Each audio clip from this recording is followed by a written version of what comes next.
Olá, seja bem-vindo. O convite você já sabe. Vamos juntos conferir o que foi notícia nesta semana no Brasil e no mundo? Neste ano, o governo federal pretende investir cerca de 50 bilhões de reais em energia renovável. A meta é aumentar as fontes de energia eólica e solar e aproveitar os recursos naturais excedentes.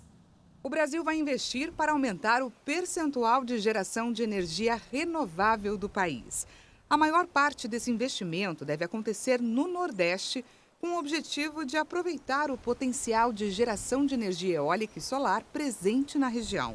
E o excedente dessa produção pode ser escoado para os consumidores do Sudeste e do Centro-Oeste do país. 2 leilões também estão programados para este ano. As empresas vencedoras vão executar as obras em um prazo que pode variar de 36 a 72 meses, a depender da complexidade do empreendimento e a obrigação de manter a operação pelo período de 30 anos. Atualmente, a capacidade do sistema elétrico brasileiro é de 211 gigawatts. Esse total considera toda a capacidade acumulada disponível para a geração de eletricidade no Brasil. De acordo com dados da ANEEL, 53% do total de energia oferecida vem de usinas hidrelétricas de grande porte, 24% de termoelétricas e 13% de usinas eólicas. Em um mês, mais de 340 milhões de reais daquele dinheiro esquecido nos bancos já foram resgatados. Apesar do montante, o valor equivale a menos de 6% do total disponível pelo sistema de valores a receber. O Banco Central do Brasil informou que, após a liberação das consultas, o total de saques do dinheiro esquecido em instituições financeiras somou mais de 342 milhões de reais. Apesar do valor, a cifra representa apenas 5,7% dos 6 bilhões de reais em valores para resgatar. Segundo o balanço do Banco Central, até o momento, quase 5 milhões de pessoas físicas e empresas solicitaram a devolução de recursos por meio do sistema de valores a receber. O maior valor sacado por uma pessoa física foi de quase 750 mil reais. Já por pessoa jurídica, o resgate mais alto foi de 3 milhões e 300 mil reais. Ao todo, 38 milhões de pessoas físicas e 2 milhões de empresas têm valores a resgatar. Para saber se tem valores a receber, bastará acessar o site do Banco Central do Brasil e entrar em valores a receber. O governo federal bloqueou o Bolsa Família de 1.200.000 pessoas que moram sozinhas. O mesmo benefício era pago antes para famílias de qualquer tamanho.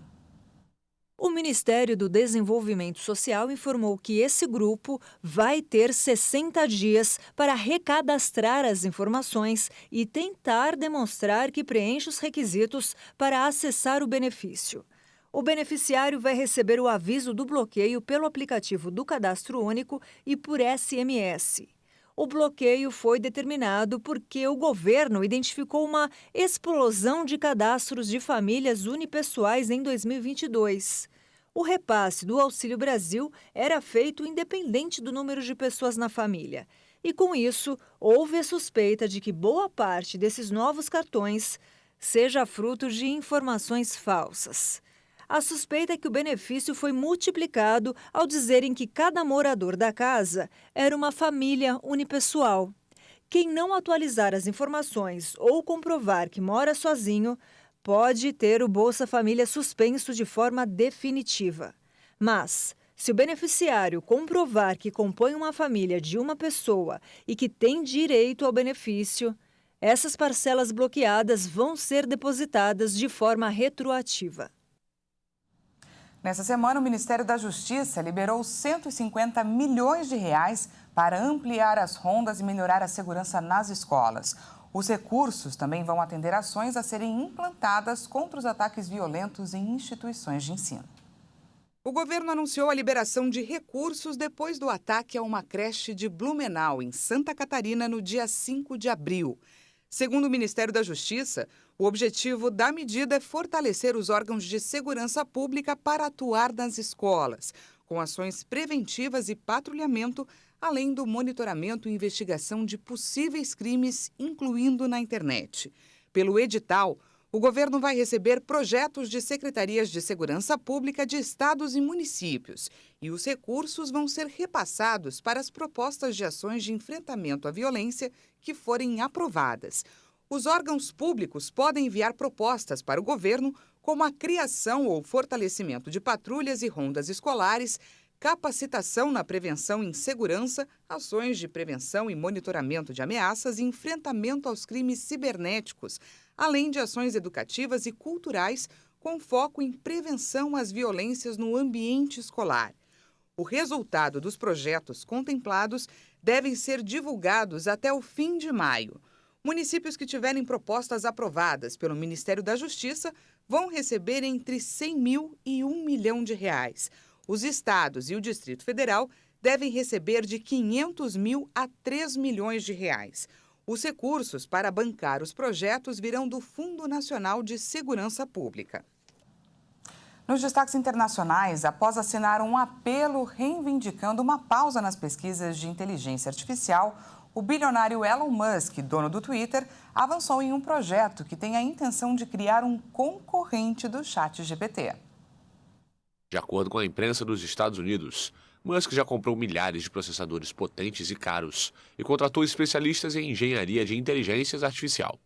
O Information, um site especializado em tecnologia, afirmou que o empresário cogita a ideia de criar um concorrente para o ChatGPT.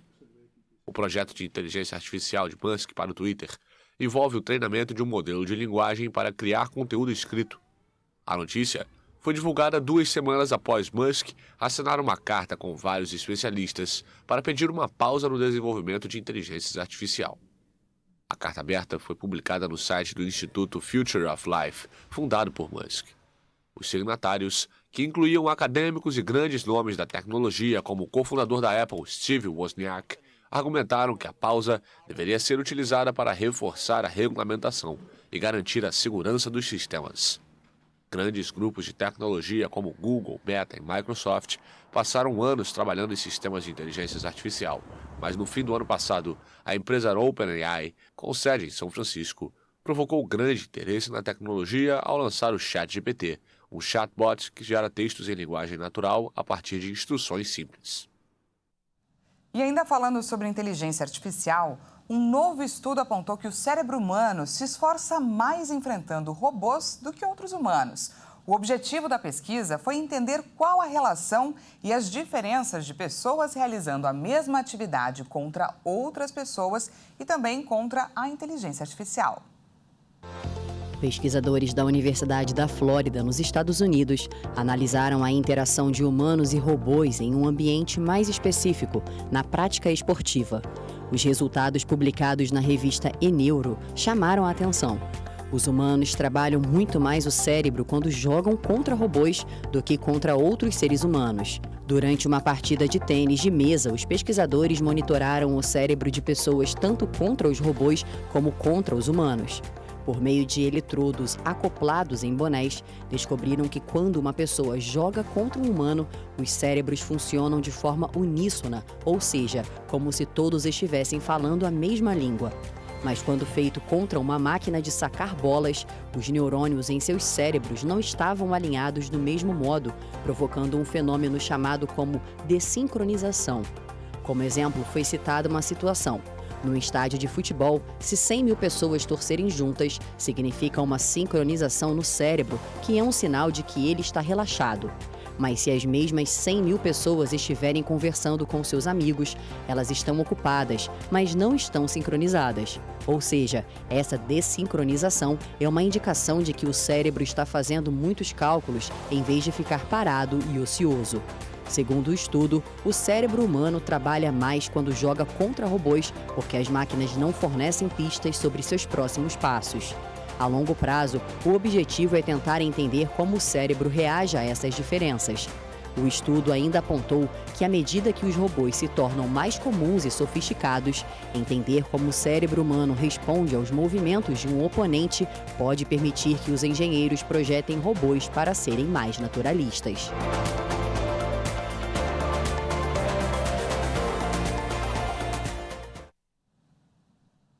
A gente vai para um rápido intervalo e na volta você confere uma reportagem especial sobre a importância de lavar a garrafinha d'água diariamente. Você sabia que uma garrafa pode ter mais germes que um assento sanitário? Calma que a gente já te explica. Não perca!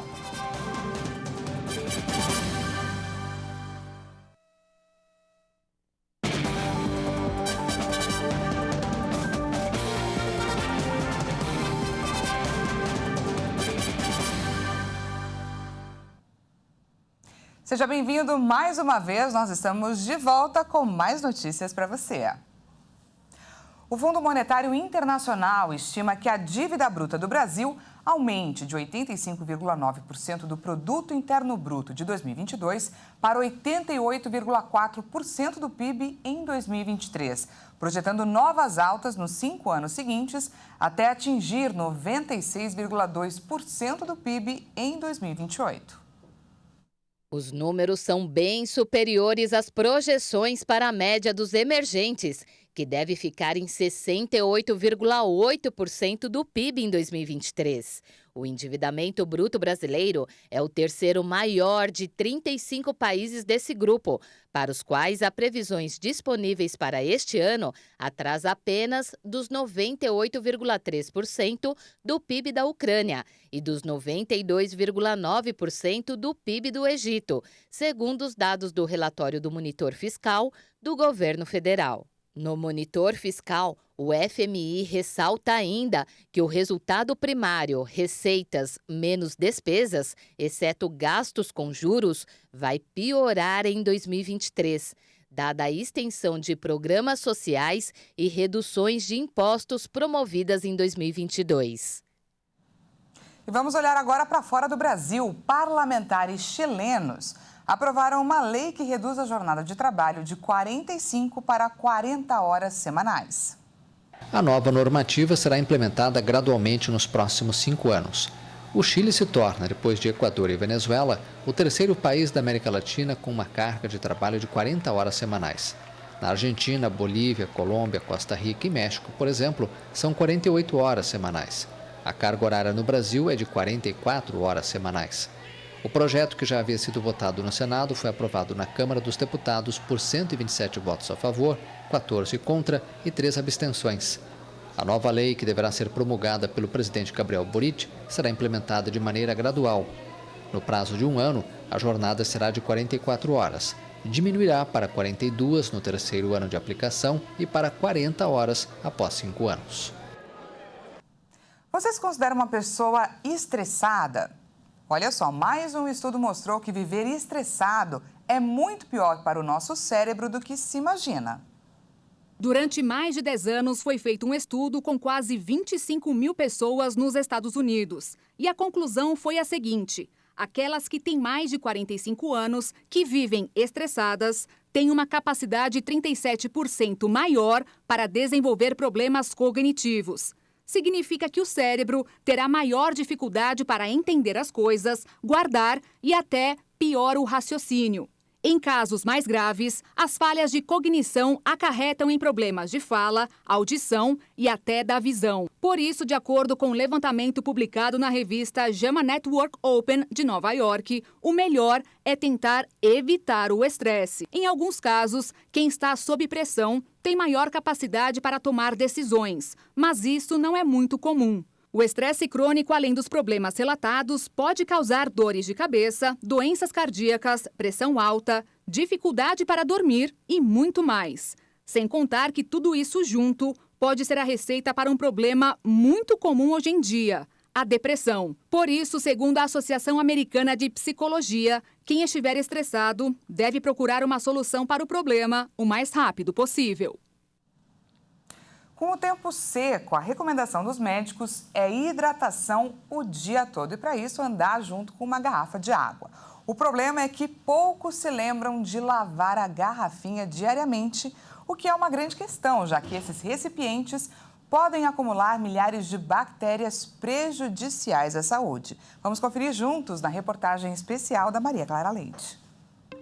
Não faz muito tempo que o outono começou, mas já é possível sentir bastante as características da estação. Em várias partes do país, a temperatura caiu bem e o tempo seco tem predominado.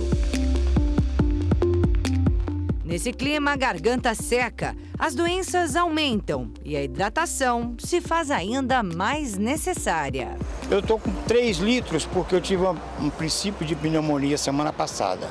Para manter a hidratação do corpo, o jeito é ter sempre uma garrafa d'água por perto. Sim, eu tô com uma aqui. Eu tenho que tomar 2 litros por dia. Só que essa aliada da saúde pode se transformar em uma verdadeira vilã, se mal higienizada. Pesquisas feitas por uma empresa norte-americana chamada Treadmill mostram que uma garrafa d'água sem higienização por uma semana tem 6 vezes mais bactérias do que um pote de água de cachorro. E o pior, esses pesquisadores indicam que essa mesma garrafa d'água tem mais germes do que o assento de um vaso sanitário. O especialista em saúde pública, conhecido em todo o Brasil como Doutor Bactéria, revela que o dado é ainda mais assustador. Tem 1000 vezes mais bactérias que o tampo de um vaso sanitário de um banheiro público. 1000 vezes mais. Meu Deus. Jura? Que horror. Eu tô bebendo água de privada, gente. É praticamente isso. Um hábito mantido por muita gente e que pode causar vários danos à saúde, como dor de garganta, tosse, problemas gastrointestinais, entre outros. Todo organismo tem uma resistência, ele tem um limite de germes, limite de bactérias que ele consegue resistir. Aí, de repente, você deixa em condições que multiplique, aquela quantidade vai superar a tua resistência. Então, você pode ter uma infecção. Mas calma, para fugir dos riscos, basta seguir alguns passos, começando pela escolha da garrafa.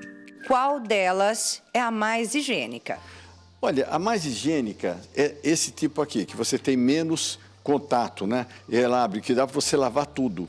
Agora, esses outros tipos, que você tem uma abertura muito grande, você tem que puxar, né? Tudo que você manipule tem um risco maior. Entre plástico e metal, melhora a segunda opção. Eu prefiro metal. Metal. Não sendo de alumínio, tá? Não sendo de alumínio, mas o pessoal não faz mais de alumínio, faz de aço inox. Use de aço inox.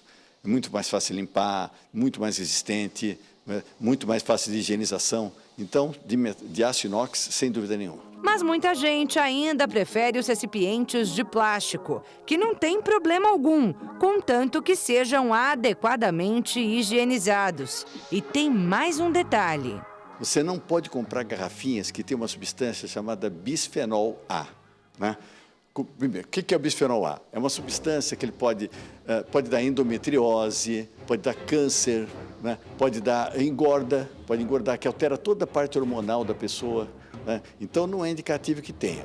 Para reconhecer esse tipo de produto, basta procurar o triângulo na embalagem e conferir a numeração. É fácil, gente. Não pode ter o número 7.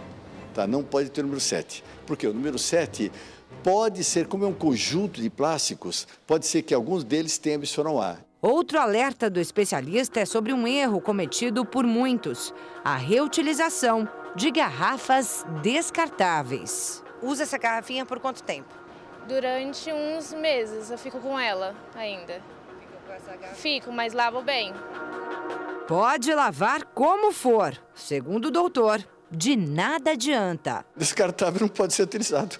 Tá? O nome já está dizendo, gente. Se é descartável, foi fabricado com essa função. Já sobre todos esses outros tipos de garrafa, a higienização resolve, mas precisa ser adequada e repetida todos os dias. Anote aí os produtos necessários: água, detergente, bicarbonato de sódio e escovas, normalmente usadas para lavar mamadeiras. Você coloca, um pouquinho de detergente, não muito, um pouquinho de detergente, esse é o suficiente, tá? São gotas de detergente.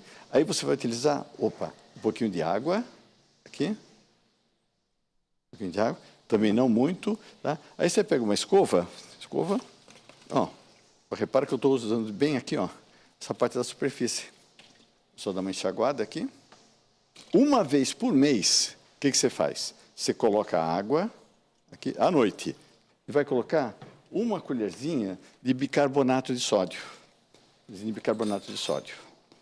Essa mesma solução deve ser usada na tampinha, que assim como a garrafa, terá de passar a noite toda de molho nos ingredientes para completa limpeza e desodorização. A partir de hoje vou lavar todo dia. Essa edição fica por aqui. Muito obrigada pela sua companhia. Um ótimo final de semana para você e até segunda.